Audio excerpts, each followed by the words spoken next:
Hello everybody and welcome to another video, and today we're going to be doing something not quite so serious. If you've read the title of this video, which I'm assuming you will have done, you can just tell by the title of this track that it's not going to be a very serious track, and you know, it's always good to have a laugh every now and then. Now today we're going to be looking at a band called Rum Ahoy. Never ever heard of them before, but the name kind of gives away exactly what they are. Now, I tried to do some research on them, and what I found on them was very limited, and some of the stuff I found was very conflicting. You know, some of it didn't necessarily agree with other stuff that I found. So, we'll do what we can.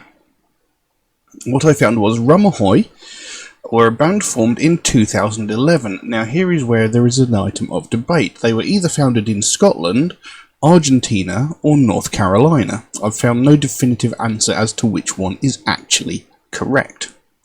They refer to themselves as the world's best true Scottish pirate metal band, so that sort of lends a little bit of credence towards it being Scotland, but again, you can never be too sure, because that claim is jokingly referred to by Ailstorm, who call themselves the world's second best true Scottish pirate metal band.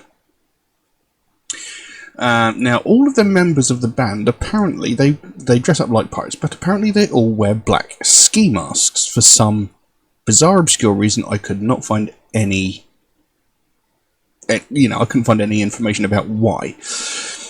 And they are led by the mysterious, masked giant Captain Yarface, the greatest pirate in the world, allegedly. They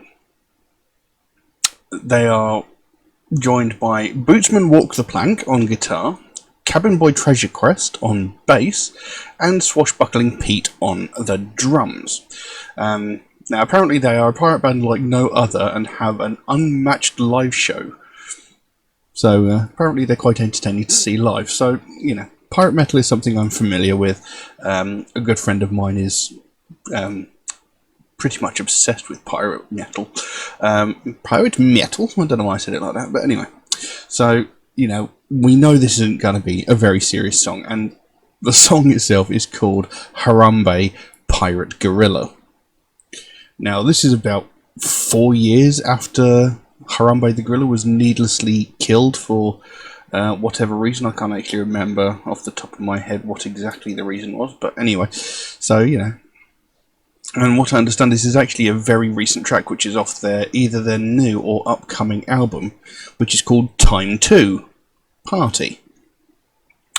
So yeah, we know this isn't going to be serious. It is a lyric video, and so I haven't actually got any lyrics up here, but I'm not expecting them to be particularly deep or anything like that. So we'll just get on with the track and see what we've got. So, Harambe, the Pirate Gorilla, by Rum Ahoy. Harambe!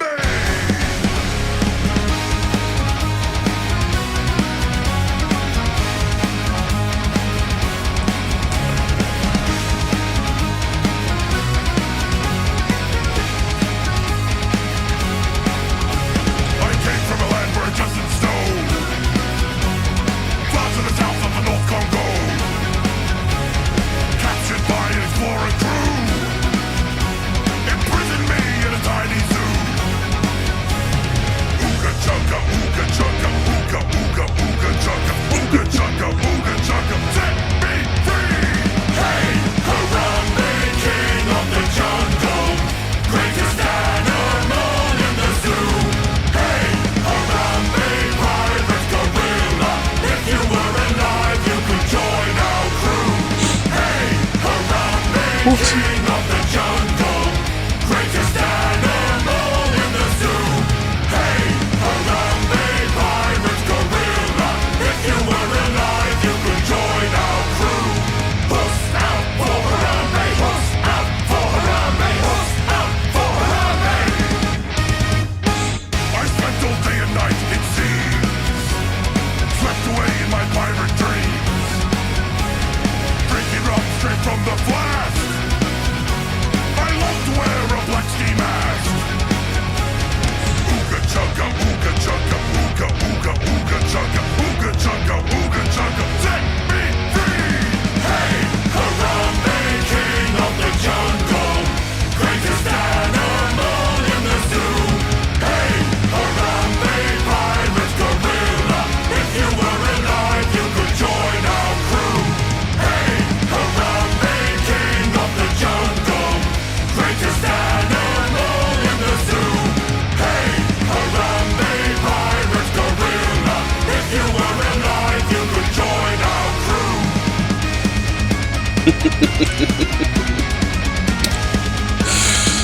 What the hell?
Well, there you go. What an utterly and truly ridiculous song that was. but it was just really catchy and really... It was a bit of fun, you know, it's a good laugh. And very catchy piece of music.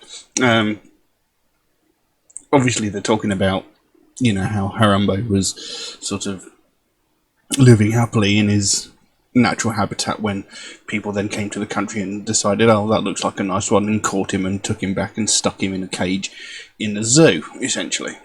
And, you know, they're like saying, you know, you were a great creature and, you know, a proud creature, and you were just sort of kept in captivity and ultimately shot.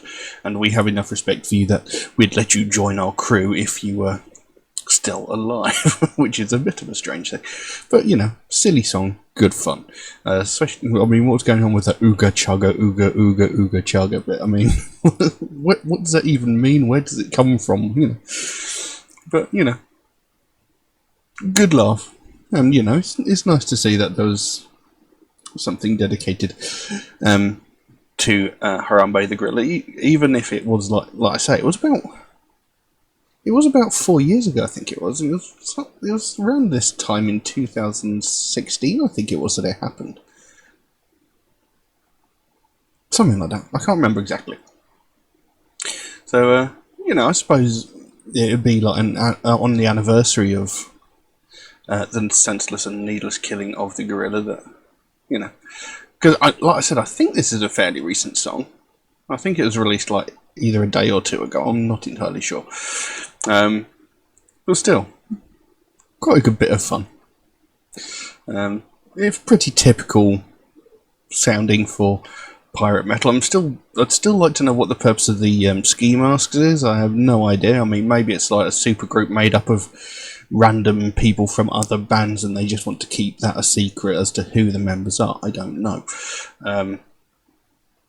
But yeah, you know, something silly and a bit light-hearted for today, I think.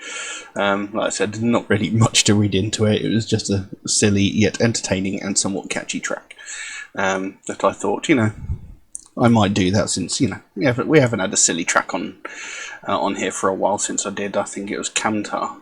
I think it was. Yeah, I can't remember. But anyway, you know, not really much else to read into that. A good fun piece of music. So yeah, I'll leave that one as it is. And if anybody would like to suggest a track for me to react to, then please do so. By all means, you can drop a comment in the comment section below, or message me on my Facebook or my Instagram, or even through my Patreon, where you could also help to support this channel, which would be a great help to me. There is an option in Patreon, where you can get your suggestion jumped to the front of the queue, should you so desire. There are a couple of limitations on that, though, to be fair to other people who suggest tracks through regular means such as Instagram, Facebook, and video comments. If you do suggest a track through those regular means, do know it might take me a while to get around to your suggestion, since I do get suggested a lot of tracks every single day. But I do write down every suggestion I get, so it will get done eventually. It just might take me a while to get to it, I'm afraid. And on a more serious note, Metalhead Reacts is a very proud supporter of the Sophie Lancaster Foundation, a British-based charity whose main goal is to put an end to hate crimes, mainly those involving people of the alternative culture. And it's something I believe in very, very strongly, something I'm very, very passionate about, because it's something I've had to deal with for most of my life. For a good almost 30 years I've had to deal with these sorts of aggression and prejudice against people of the alternative community. Is something I've never understood. I don't understand why it happens, and I don't see the point in it happening. People are getting violently attacked just purely because of the fact that they listen to alternative music or they wear clothes from alternative fashion. Whether it's something simple like a heavy metal band t-shirt, which for some reason has become a popular thing for like trendy fashion these days. People wearing Motorhead shirts and Nirvana shirts, and that seems to have come into popular fashion these days. But when I was a teenager, well, when I was like a teenager in my early 20s, what have you, if I went outside wearing a t-shirt with a heavy metal band on it, I would get like random insults thrown at me from people I've never even met, people I don't even know. I'd get like shoulder rammed into like shop windows. I'd get all sorts of abuse from people I've never even met just because I was wearing a band t-shirt. And it's something that's been going on for years all around the world, and every single day people are getting violently attacked just because of wearing like a heavy metal band t-shirt, or because of the fact that they actually listen to heavy metal. And we're not talking about just getting shoulder rammed into shop windows. We're not talking about just getting insults shouted at you from afar because they're too cowardly to actually come up and say anything to you, and they'll only do it when they're in a group. But we're talking about actual violent crimes where people are getting like brutally beaten, brutally attacked, sometimes being hospitalised with like broken bones, and sometimes more life-threatening and invasive injuries like being stabbed and the like. This is a real problem, and it's something that is happening, but it's getting widely ignored, and that needs to change.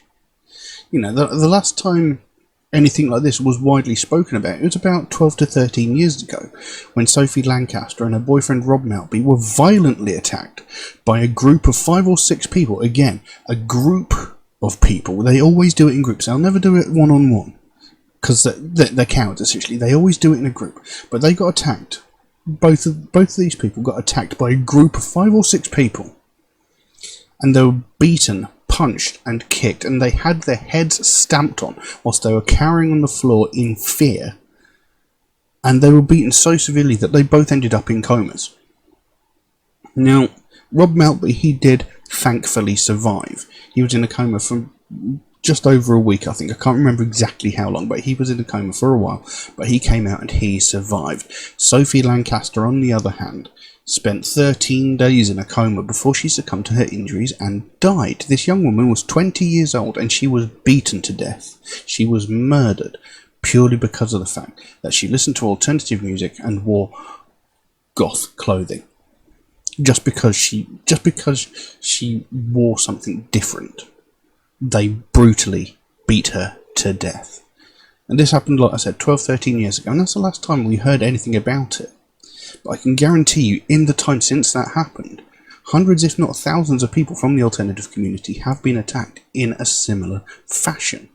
And we've not heard a single damn thing about it. And one of the main reasons for that is because nobody died. And that's just disgusting. It shouldn't take someone's death for this to be spoken about. We shouldn't have to wait for someone to die before people sit up and take notice of the fact that this is a real problem and people are getting brutally beaten and severely hurt. Something needs to be done. And this is what the Sophie Lancaster Foundation is all about. They want to bring more attention to the fact that this is happening. They want more people to realise that this is actually a real problem, that people are actually suffering and getting badly hurt, just purely for something as simple as liking different music or liking different clothing. You know, you wouldn't attack someone because they like a different TV show to you. You know, you wouldn't attack someone because they like different books, different flavoured crisp, different flavoured ice cream to you. So why is music a tipping point? Why is that a trigger where people think it's okay to violently attack someone? It's utterly ridiculous. And no one seems to care about the fact that this is happening. You know, every day we hear about all these other hate crimes, you know, sexism, racism, homophobia, transphobia, religious hatred, you know, prejudices against disabled people. We hear about these on a daily basis, from the most violent and heinous crime where someone has been murdered because of the colour of their skin or their sexual orientation or their religion, down to the most pathetic of these crimes where an entitled white woman is calling the police because a family of colour are having a picnic in a public space.